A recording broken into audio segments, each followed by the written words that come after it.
أعوذ بالله من الشيطان الرجيم بسم الله الرحمن الرحيم فقد لبثت فيكم عمرا من قبله أفلا تعقلون صدق اللہ العظیم۔ قرآن کریم کی جو آیت پڑھی اس کے اندر دعوت کے کام کے سلسلے میں یہ تعلیم دی گئی ہے کہ دعوت دینے والا اپنے آس پاس کے ماحول سے، اس کی تاریخ سے، اس کی جغرافیہ سے، اس کے رہنے والے لوگوں کے حالات سے واقف ہونا چاہیے۔ ویسے روزانہ آپ یہاں تفسیر سنتے ہیں، آج ہمارے اس ملک کی تاریخ کی کچھ اہم باتیں بہت مختصر کے اندر بتانا ہے۔ علامہ جلال الدین سیوطی رحمۃ اللہ علیہ قرآن کے مفسر گزرے، ان کی کتاب ہے الدر المختار، اس کے اندر انہوں نے ایک حدیث حضرت علی رضی اللہ عنہ سے بیان کی ہے کہ اللہ تبارک و تعالی نے جب حضرت آدم علیہ السلام کو دنیا میں اتارا تو ہندوستان کی سرزمین کے اوپر اتارا، اور بعد میں آپ ہمیشہ اسی سرزمین پر رہے۔ اسی طرح امام غزالی رحمۃ اللہ علیہ نے اپنی کتاب بدء الخلق کے اندر لکھا ہے کہ جو قابیل کا واقعہ پیش آیا وہ اسی ملک کے اندر پیش آیا۔ حضرت آدم علیہ السلام حج کے لیے گئے ہوئے تھے۔ در مختار میں امام سیوطی نے لکھا ہے کہ حضرت آدم علیہ السلام نے ہندوستان میں رہتے ہوئے 40 مرتبہ پیدل حج کیا، یعنی اس ملک کے اندر دنیا کے سب سے پہلے پیغمبر آئے۔ اس لحاظ سے یہ سرزمین ایک قابل مبارکباد ہے۔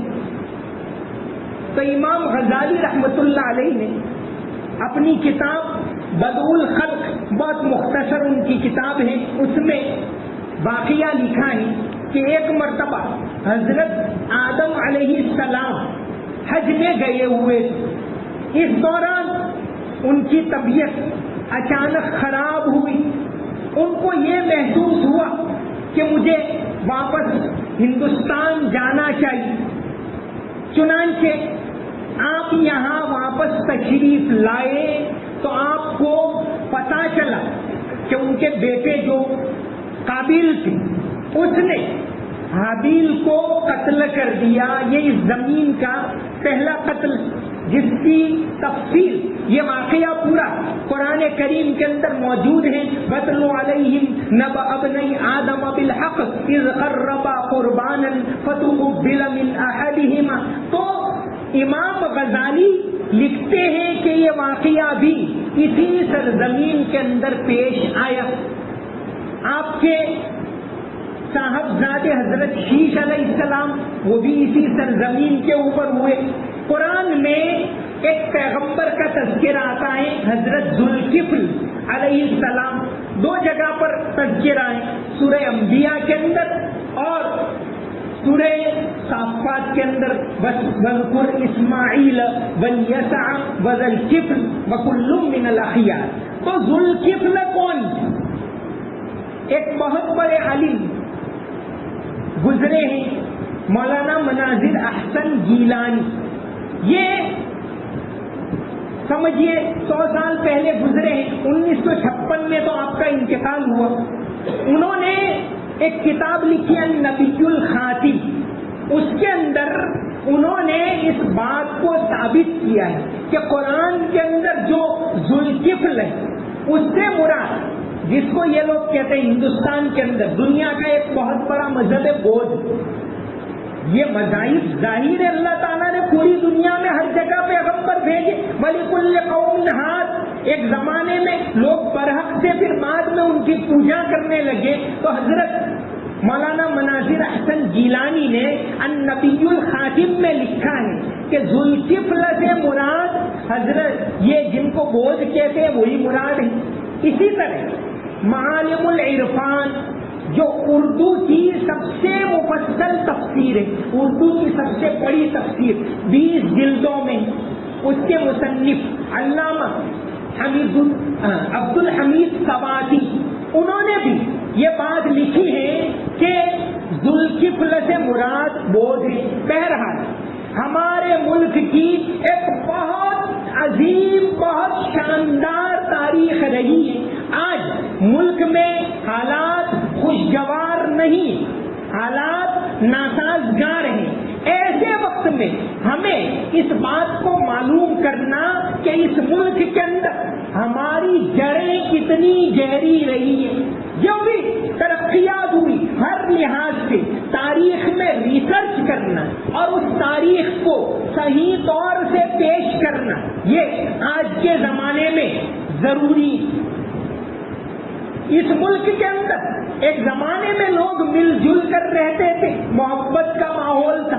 یہاں کا ایک بادشاہ گزرا ہے سدھراج جیسی، یہ تقریباً سمجھیے 1000 سال پہلے کا واقعہ ہے. سدھراج جیسی بڑا انصاف کرنے والا بادشاہ تھا.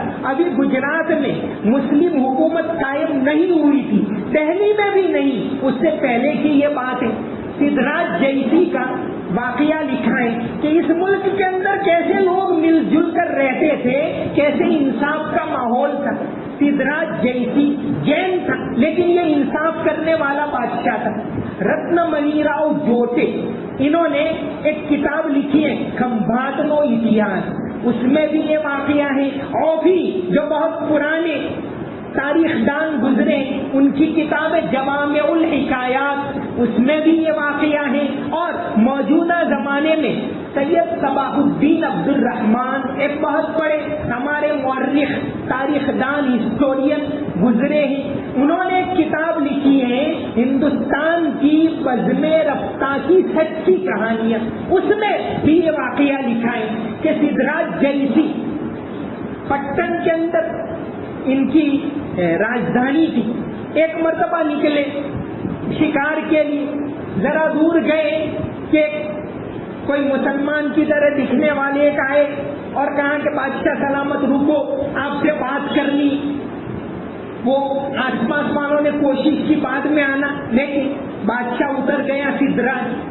کہاں بولو کیا بات ہے؟ کہاں آپ کو اکیلے میں بات کرنی. گئے قریب اور انہوں نے سنایا کہ کھمبھات کے اندر ہندو مسلم فساد ہوا ہے اور ہماری مسجد شہید کر دی ہے اور کچھ ہمارے مکانات بھی جلا دیے 1000 سال پہلے. تو میں آپ سے انصاف طلب کرنے کے لیے آیا ہوں. سدھراج جیسی نے کہا، ان کا نام تھا ملا قطب علی اور وہ کھمبھات کی اس مسجد کے خطیب تھے. وہ خود کہاں اپنے درباریوں کو کہ ان کو اچھی طرح رکھو، اور قطب علی کو کہا کہ آپ یہ واقعہ کسی کو مت بتانا. شام کو جب سدھراج جیسی پہنچے اپنے گھر محل میں، درباریوں کو کہا دیکھو میں 3 دن مراقبے میں رہنے والا ہوں، 3 دن اندر کسی کو آنے مت دینا. گھر کے اندر چلا گیا. رات کو بھیس بدلا، بھیس بدل کر گھوڑے پر سوار ہوا اور نکل پڑا رات کو پٹن سے کھمبھات جانے کے لیے. دوسرے دن شام کو کھمبھات پہنچا. کھمبھات میں بھیس بدل کر الگ الگ محلوں میں گیا، بات معلوم کی، پتا چلا کہ بات سچ ہے، یہ واقعہ پیش آیا ہے. پھر رات کو سمندر کے کنارے گیا، وہاں سے ایک مٹکے میں سمندر کا پانی بھر لیا اور پھر رات کو پھر سفر کیا اور تیسرے دن پٹن پہنچ گیا. پھر دوسرے دن درباریوں کو بلایا، کہا کہ بھئی ملک کے حالات کیا ہیں؟ تو کہا آپ کے راج میں سب سکون سے جی رہے، الگ الگ جگہوں کے حالات پوچھے کہ وہاں کیسا ہے، وہاں کیسا ہے. پھر پوچھا کھمبات میں کیسا ہے، تو کہا ارے کھمبات میں تو آپ کو پتا ہے اودا مہتا وہ تو بہت اچھے انصاف کرنے والے گورنر ہے، وہاں کے حالات تو صحیح ہے. درباریوں نے مس گائیڈ کرنے کی کوشش. کہا سدھراج جیسی نے کہ تم غلط بتا رہے ہو، کیا ایسا واقعہ پیش نہیں آیا وہاں مسجد کو نقصان پہنچایا؟ تو سب درباریوں کا چہرہ فق پڑ گیا.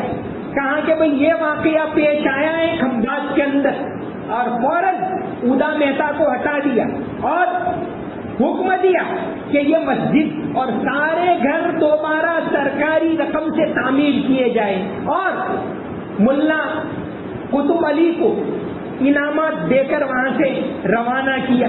تو ایسے حالات ہوتے. ایک مسجد ہے مندرا، کچھ کے اندر ایک جگہ ہے مندرا کے پاس ایک بندرگاہ بھدریشور. یہ ایک زمانے میں تجارت کا بہت بڑا مرکز تھی، انٹرنیشنل تجارت چلتی تھی. بھدریشور میں ایک بہت بڑا تاجر تھا جگلوشا.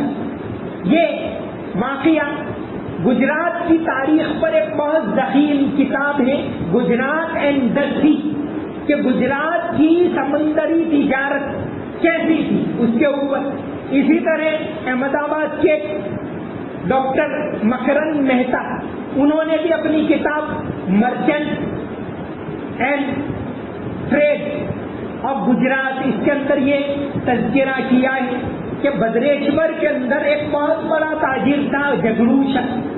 وہاں اتنی بڑی تجارتی منڈیاں تھیں، کیونکہ ہندوستان اور عربوں کے تعلقات بہت پرانے ہیں. اسلام جو آیا اس سے پہلے یہاں کے اور وہاں کے تجارتی تعلقات تھے. بامبے گیزیٹیئر کے اندر ایک بہت پرانے مصنف گزرے، ان کے حوالے سے لکھا ہے کہ کھمبات میں، گوگا کے اندر، سوپارا بمبئی کے قریب، وہاں عربوں کی بڑی بڑی آبادیاں اس زمانے کے اندر تھی، اسلام کی آمد سے پہلے.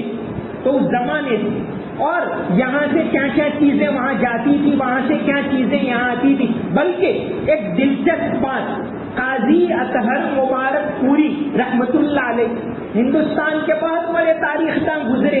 ہندوستان کی تاریخ پر کم سے کم 1 ڈزن کتابیں انہوں نے لکھی ہیں، قاضی اطہر مبارک، اور بہت زیادہ ریسرچ کری. انہوں نے یہ بات لکھی ہے کہ قرآن کریم کے اندر 3 نعمتیں، جنت کی 3 خاص نعمتوں کا تذکرہ ہے. ایک تو کافور کا، ایک زنجبیل کا، اور ایک مشک کا.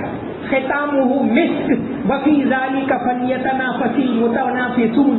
یہ نعمت، اس کا تو تذکرہ سورہ تطفیف کے اندر ہے، اور باقی وہ جو 2 نعمتیں بتلائی میں نے، کپور جس کو کہتے، اور زنجبیل سونٹ کے قرآن کریم کے اندر ہے کہ جنتیوں کو جو شراب پلائی جائے گی، کان مزاجھا زنجبیلا، اس کے اندر سونٹ کا ٹیسٹ ہوگا. اب وہاں کی سونٹ کیسی ہو اللہ تعالیٰ جانے. مالا رئی عین رأت بلا اذن سمعت، وہاں کی نعمتوں کا تو کوئی انسان خیال ہی نہیں کر سکتا. لیکن بہرحال 3 نعمتیں، 3 الفاظ، زنجبیل، کافور، یہ دونوں تو سورہ دہر کے اندر ہے، اور اس کا تذکرہ سورہ تطفیف میں ہے. قاضی اطہر مبارک پوری کی تحقیق یہ ہے کہ یہ تینوں الفاظ جو قرآن میں ہیں وہ بھی انڈین اوریجن ہیں، اور یہ تینوں نعمتیں اس زمانے میں ہندوستان میں ہوتی تھی. یہاں سے عربوں کے یہاں امپورٹ ہوتی تھی، یہاں سے ایکسپورٹ ہوتی تھی تینوں نعمتیں. تو جنت کی جو 3 نعمتیں ہیں، قاضی اطہر مبارک پوری نے لکھا ہے کہ تینوں نعمتیں اصل جو دنیا کے لحاظ سے یہ تینوں چیزیں یہ انڈین اوریجن کی ہیں، یہاں کی ہیں اصل، اور یہاں سے ہی عربوں کے یہاں ایکسپورٹ ہوتی تھی. تو قرآن کریم کے اندر یہ تینوں الفاظ آئے. ابھی احمد آباد سے ایک کتاب شائع ہوئے، بلکہ پچھلے مہینے میں ہی شائع ہوئے، آرتھر جیفری کی ایک کتاب کہ قرآن میں غیر عربی الفاظ کون کون سے؟ یہ تو ریسرچ کرنے والوں کا کام ہے، بڑے بڑے علماء کا کام ہے، لیکن بہرحال یہ کتاب شائع ہوئی تو احمد آباد میں پیر محمد شاہ لائبریری نے شائع کی، اس کی ایک کاپی پروفیسر بامبے والا محی الدین بامبے والا کر کے انہوں نے مجھے بھیجی. میں نے ان تینوں الفاظ کی تحقیق کی اس کتاب میں بھی، اس میں بھی یہی لکھا ہے. دا فورن، کتاب کا نام ہے دا فورن ووکیبولری آف دا قرآن. اس کے اندر بھی کہ بھئی یہ تین الفاظ ہیں وہ انڈین اوریجن کے، کافور، زنجبیل اور مشک، جس کو عربی میں کہتے ہیں مسک، ختامہ مسک وفی ذالک فلیتنافس المتنافسون. تو بہت پرانے تعلقات رہے. حدیث نہیں، حدیث کی شرح کی کتابوں کے اندر یہ بات آتی ہے کہ حضرت عثمان رضی اللہ عنہ نے جب مسجد نبوی کی تعمیر، آپ صلی اللہ علیہ وسلم کے زمانے میں جو مسجد بنی تھی وہ تو یہ کھمبے تھے کھجور کے اور اوپر کھجور کے پتے ڈال دیے، یہ مسجد نبوی. حضرت عثمان رضی اللہ عنہ نے پہلی مرتبہ اپنے زمانے میں اس کو ذرا پکی قسم کی مسجد بنوائی تو کتابوں کے اندر آتا ہے کہ اس میں چھت کے لیے جو ساگوان کی، ساگ کی لکڑی انہوں نے لگائی، وہ ہندوستان سے منگوائی. تو ہندوستان کے اور عرب ملکوں کے تعلقات بہت پرانے ہیں، اس کے اوپر بے شمار لکھا گیا ہے. اور اس تجارت کے اوپر بڑا ہولڈ تھا اس قوم کا، تجارت کے اوپر قابو دنیا کے اندر عزت پانے کے لیے. دنیا کے اندر اللہ تعالیٰ کے ہاتھ میں ہے عزت ذلت، اللہ کے ہاتھ میں، لیکن اللہ نے جو سبب رکھا ہے وہ ہے تجارت. ایک زمانے میں تجارت اس قوم کے ہاتھ میں تھی تو حکومت اس قوم کے ہاتھ میں تھی. آج اس سے ہم ہاتھ دھو بیٹھے. بہت تفصیل ہے اس کی، اس کے اوپر بہت زیادہ ریسرچ کرنے کی ضرورت ہے. تو جگڑو شاہ گجرات ایمبیسی کے اندر لکھا ہے کہ جگڑو شاہ نے جب بڑے بڑے تاجر بدریشور کے اندر آیا کرتے تھے تو بدریشور کے اندر یعنی تقریباً 1100 سال پہلے ایک مسجد بنوائی جگڑو شاہ نے. وہ مسجد آج بھی موجود ہے اور آج بھی وہاں 5 وقت کی نماز ہوتی. اسی طرح کھمبات کے اندر اسی کتاب کے اندر گجرات یونیورسٹی کے اندر مکرند مہتا صاحب کی ریسرچ ہے. اسی طرح MS یونیورسٹی بروڈا کے اندر RC مہتا صاحب تھے، ان کی کتاب ہے مسلم کمیونٹیز ان گجرات. اس کے اندر بھی یہ بات ہے کہ کھمبات کے اندر وستو پال نے سدھراج کے زمانے میں ایک مسجد بنوائی تھی، وہ بھی آج موجود ہے. تو یہ تعلقات بہت زیادہ پرانے ہیں، ان کو باقی رکھنے کی ضرورت مسلمانوں کی طرف سے بھی. اس کے اوپر بہت زیادہ باتیں بیان کر سکتے. صرف ایک واقعہ بیان کروں. محمود بیگڑا بہت مشہور بادشاہ، انصاف پسند بادشاہ. ان کے زمانے میں بھی تجارت بہت عام تھی. بڑے بڑے جہاز عرب سے ہزار گھوڑے ایک جہاز میں آتے، ایسی تجارت چلتی تھی. تو محمود بیگڑا کا درباری کبھی تھا راج ونود. راج ونود نے محمود بیگڑا کی شان میں کہ ان کا انصاف کتنا مشہور تھا، یہ رعایا کی کتنی خبر گیری کرتے تھے، لوگوں کے لیے کتنا یعنی انصاف کرتے تھے، کہ ایک واقعہ راج ونود نے پورا قصیدہ سنسکرت کے اندر ایک قصیدہ لکھا ہے محمود بیگڑا کی شان میں. اور کہاں ہے، حالانکہ ہم اس کو مانتے بھی نہیں ہے، سراسر شرک ہے، لیکن وہ ایسا مانتے تھے کہ بھئی محمود بیگڑا تو انصاف کرنے میں فلاں دیو کے اوتار ہیں اور لوگوں کو نوازنے میں فلاں دیو کے اوتار ہیں. ان کے راج میں لوگ کتنے امن سے جیتے. بہت لمبا چوڑا قصیدہ لکھا ہے.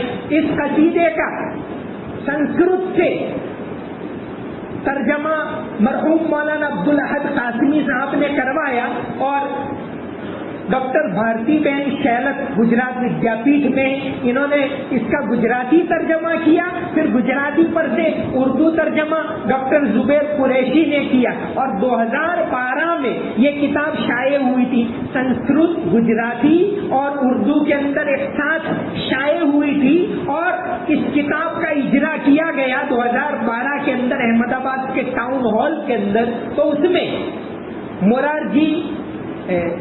موراری باپو اور ساتھ یہ بندہ بھی موجود تھا، ان دونوں کے ہاتھوں اس کتاب کا اجرا کروایا گیا۔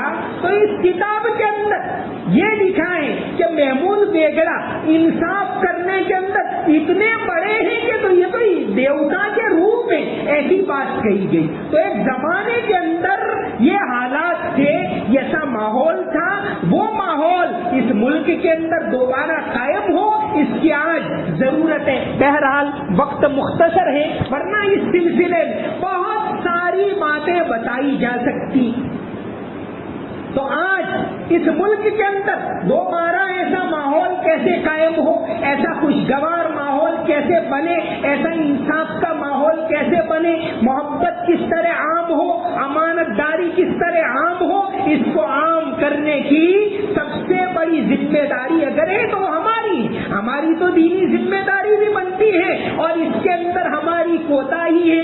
آج ملک کے اندر ہم کہتے ہیں کہ بھائی دعوت کا کام کرنا یہ ہماری ذمہ داری ہے۔ دعوت کس کو کہتے ہیں؟ کہ دین کے بارے میں جو غلط فہمیاں ہیں اس کو دور کرنا، مسلمانوں کے بارے میں جو غلط فہمیاں ہیں کہ لوگ سمجھتے ہیں کہ مسلمان گندے ہوتے ہیں، تو انصاف، صفائی کی تعلیم اسلام کی کیا ہے وہ لوگوں تک پہنچانا۔ لوگ اگر یہ سمجھتے ہیں کہ مسلمان تجارت میں خیانت کرتے ہیں تو امانت داری کی تعلیم کو پہنچانا، اپنے اخلاق کے ذریعے پہنچانا، یہ ہماری ذمہ داری ہے۔ اور آج اگر ملک کے اندر یہ حالات ہیں تو دوسرے سارے عوامل اس کے اوپر، بہت سارے فیکٹر اس کے پیچھے ضرور ہیں، اس سے کوئی انکار نہیں، لیکن اس کی بڑی ذمہ داری اگر بنتی ہے تو ہماری بنتی ہے کہ ہم نے غلط فہمیوں کو دور نہیں کیا۔ ہماری ذمہ داری بنتی ہے کہ ہم نے ملک کے اندر محبت کے ماحول کو قائم نہیں کیا۔ ہماری ذمہ داری بنتی ہے کہ ہم اخلاق سے پیش نہیں آئے۔ نبی کریم صلی اللہ علیہ وسلم تو اگر ایک غیر مسلم بیمار ہو تو اس کی عیادت کے لیے جاتے تھے۔ یہ اخلاق، یہ ماحول، ضرورت مند ہو مدد کرنا، یہ ہماری ذمہ داری بنتی تھی۔ اس کو ہم نے بھلایا، اس سبق کو ہم نے بھلایا، تو آج یہ حالات ہیں۔ تو کہنے کا پہلا مقصد تو یہی تھا کہ ہماری بہت شاندار تاریخ ہے، تاریخ کی باتیں غری پڑی ہیں جو بتا رہی ہے کہ اس ملک کو ہم نے بہت کچھ دیا۔ آج ایسے ریسرچ کرنے والے، ایسی باتوں کو لانے والے اور ایسی باتوں کو پھیلانے والے، جن زبانوں کو لوگ جانتے ہیں، انگریزی کے اندر، گجراتی کے اندر، ایسی زبانوں کے اندر ان باتوں کو پھیلانا، ان کو عام کرنا، یہ بھی غلط فہمیوں کو دور کرنے کا بہت بڑا ذریعہ ہے۔ تو آج ضرورت اس بات کی ہے کہ ہم اپنی شاندار تاریخ کو دنیا کے سامنے لائیں، ان کی زبان میں لائیں۔ قرآن کریم کی آیت ہے وَمَا أَرْسَلْنَا مِن رَّسُولٍ إِلَّا بِلِسَانِ قَوْمِهِ، کہ اللہ تعالیٰ نے جو بھی پیغمبر بھیجے وہ اس قوم کی زبان میں بھیجے، اگر جہاں جو زبان بولی جاتی ہے اس زبان کے اندر بھیجے۔ تو دین کی دعوت کا کام اس زبان کے اندر ہونا چاہیے، یہ باتیں ان تک پہنچنی چاہیے۔ یہ آج کے زمانے کے اندر بہت زیادہ ضروری ہے۔ اللہ تبارک و تعالیٰ ہم سب کو صحیح سمجھ عطا فرمائے۔ اللہ تعالیٰ اس ملک کے اندر اسلام کو اور اہل اسلام کو قیامت تک باقی رکھے۔ اللہ تعالیٰ اس ملک کے اندر قیامت تک اللہ اکبر کی صداؤں کو بلند کرے۔ اس ملک کے اندر قیامت تک محبت کا ماحول قائم رہے۔ وما علینا الا البلاغ المبین۔ اللهم صل على محمد وعلى ال محمد وبارك وسلم ربنا آتنا في الدنيا حسنة وفي الآخرة حسنة وقنا عذاب النار رب اغفر وارحم وتجاوز عما تعلم انك انت العز الاکرم. یا اللہ ہمارے گناہوں کو معاف فرما, ہماری کوتاہیوں کو معاف فرما, ہماری غلطیوں کو معاف فرما. یا اللہ تیرے حبیب صلی اللہ علیہ وسلم کا تو یہ اعلان ہے, یہ بددعا ہے کہ ہلاکت ہو اس شخص کی جس نے رمضان کا مبارک مہینہ پایا اور اس کی مغفرت نہ ہو. یا اللہ ہمیں معافی مانگنے کی توفیق عطا فرما, تجھ سے دعائیں کرنے کی توفیق عطا فرما, تیرے حقوق ادا کرنے کی توفیق عطا فرما, تیرے بندوں کے حقوق ادا کرنے کی توفیق عطا فرما, مل جل کر رہنے کی توفیق عطا فرما, عزت والی زندگی نصیب فرما. یا اللہ عزت والی زندگی نصیب فرما, ذلت سے حفاظت فرما. یا اللہ مسلمانوں کے لیے حلال روزی کے دروازے کھول دے. یا اللہ حلال روزی کے دروازے کھول دے, حرام سے حفاظت فرما. یا اللہ تمام مسجدوں کی حفاظت فرما, تمام مدرسوں کی حفاظت فرما, مسجدوں کو آباد فرما, مدرسوں کو آباد فرما. یا اللہ اس ملک کے اندر قیامت تک قرآن کی تعلیم ہوتی رہے, اللہ اکبر کی صدا بلند ہوتی رہے, ایسی توفیق عطا فرما. یا اللہ دین کا کام کرنے کی توفیق عطا فرما, ہمیں تیرا خوف نصیب فرما. یا اللہ تیرا خوف نصیب فرما. یا اللہ اس کے علاوہ ہر طرح کا خوف ہمارے دلوں سے نکال دے. یا اللہ اس ملک کے اندر محبت کے ماحول کو قائم فرما. یا اللہ محبت کے ماحول کو عام فرما, نفرت کے ماحول کو ختم فرما, مل جل کر رہنے کی توفیق عطا فرما, ایک ہو کر رہنے کی توفیق عطا فرما. یا اللہ حرمین شریفین کی حفاظت فرما. یا اللہ حرمین شریفین کی زیارت ہم تمام کو نصیب فرما. یا اللہ حرمین شریفین کا دیدار نصیب فرما. یا اللہ بیت المقدس کا دیدار ہم کو نصیب فرما. یا اللہ مرنے کے بعد کی زندگی کی تیاری کرنے کی توفیق عطا فرما, آخرت کی تیاری کرنے کی توفیق عطا فرما, نماز کی پابندی عطا فرما, قرآن کریم کی تلاوت کرنے کی توفیق عطا فرما, نبی کریم صلی اللہ علیہ وسلم کی محبت ہمارے دلوں کے اندر اتار دے, ہماری آنے والی نسلوں کے دلوں کے اندر آپ صلی اللہ علیہ وسلم کی محبت اتار دے, صحیح عقائد کے اوپر عمل کرنے کی توفیق عطا فرما. یا اللہ شرک سے حفاظت فرما, ہماری حفاظت فرما, ہماری نسلوں کی حفاظت فرما. یا اللہ ملک میں جیسے پہلے چپے چپے میں تیری عبادت ہوتی تھی, یا اللہ جہاں کہیں ہم نماز پڑھ لیتے تھے, یا اللہ ایسا ماحول قائم فرما. یا اللہ ہماری کوتاہی ہے کہ یا اللہ ہم نے اس ملک کے اندر دعوت کے کام کو نہیں کیا, دین کے کام کو نہیں کیا, غلط فہمیوں کو دور کرنے کی کوشش نہیں کی. یا اللہ ہماری کوتاہیوں کو معاف فرما, ملک کے اندر غلط فہمیاں دور فرما. یا اللہ عافیت کے ساتھ تیری عبادت کرنے کی توفیق عطا فرما. ان اللہ وملائکتہ یصلون علی النبی یا ایھا الذین آمنوا صلوا علیہ وسلموا تسلیما. اللهم صل علی محمد وعلی ال محمد وبارک وسلم. سمعنا واطعنا غفرانک ربنا والیک المصیر برحمتک یا ارحم الراحمین.